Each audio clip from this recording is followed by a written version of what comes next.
Watch the 1998 NBA Finals Game 6 You Don't Have To, Part 2. The other day, I gave an analysis and recap of the first half of the 1998 Game 6 NBA Finals. If you didn't watch that video, make sure you go back and watch it. But today, I'm doing the second half analysis, so here we go. So first, Scottie Pippen came back in the second half, so he is playing now. His back is still hurting, but he is back for the second half. Even though he was back, he was really struggling. However, he made a couple of clutch shots throughout the half, but for the most part, he was struggling, to run up and down the court, but he gave it his best shot. Now, if you know this photo, you know exactly what I'm about to say. Now, I don't know how actual famous this play is, but it's famous to me because I've seen it so many times. I never realized it was from the Game 6 of 1998 NBA Finals. But in this game, this is where this play happened, where Karl Malone and Dennis Rodman both were just tripping each other up at half court. The play was already going on the other side of the court, but they just kept tripping each other. It was just funny. One would get up, the other one would fall. The other one would get up, the other one would fall. They were not getting up unless both of them were up or both of them were down. So I just thought this play was funny because I didn't realize it was from this game. But you could tell they were hustling. Talk about Dennis Rodman though for a second. He was hustling this second half. He went for a rebound where he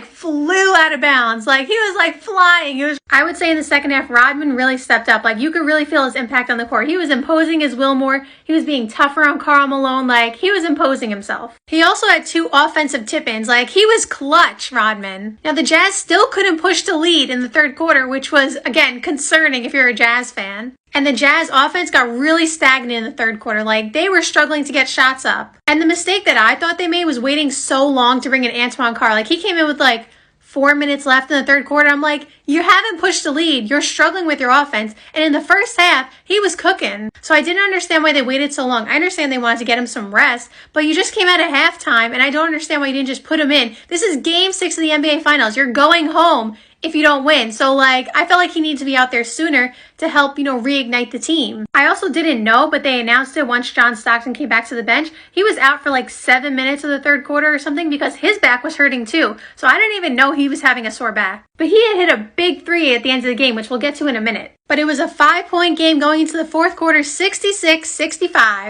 And actually, there was a play where Rodman was wide open, 20 feet away from the basket. And I'm he should take that. No one's guarding him. And what did he do? He drilled it. I understand he wasn't going to give you 30 points a night. However, when he was that wide open, I'm you have to take that shot. You have to. You can make it. And he did. When they're daring you to take a shot, you got to take it, and you got to take it with confidence to show them, hey, you can't leave me that wide open. Another clutch play by the Chicago Bulls when Steve Kerr set a screen to get Tony Kukoc open for a 3. And what's funny is Karl Malone tried to run through the screen, and today they would have called that a foul on Karl Malone, but they didn't call any foul. They just, let him run through the screen, nothing happened, and Tony Kukoc hit the 3. But it's interesting because, like I said, today that would have been a foul on Karl Malone. And the big thing about that 3 was it tied the game at 70-70, which, again, is so funny how low the scoring was. I know that's how it was back then, but think about it. Today's game, 70 points in the fourth quarter is a super low scoring game. But they were pretty much going back and forth the whole fourth quarter. Michael Jordan was hitting some clutch shots. He did miss some, of course, but he took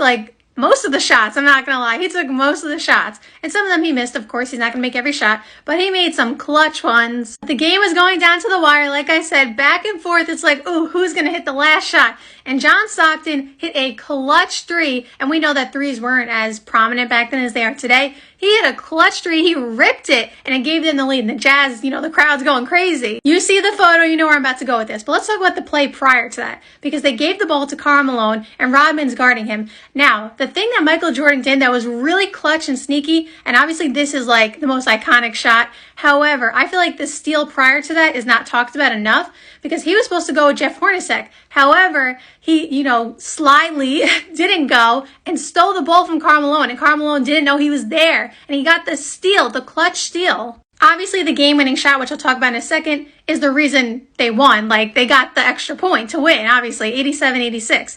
But what I'm saying is, we don't know that Karl Malone would have hit the shot prior to had Jordan not stole it. So I feel that steal was just as important because it may have been a 3-point game, or maybe Karl Malone would have made the shot and a foul. Who knows?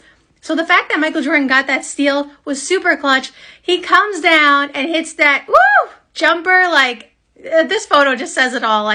That was some shot. The money's on the line. You're down. You're not winning the game, and you have to hit this shot to win. It was as clutch as it was just a storybook ending for Michael Jordan. His last game as a Chicago Bull, his last shot was this iconic shot. And then he holds the pose after.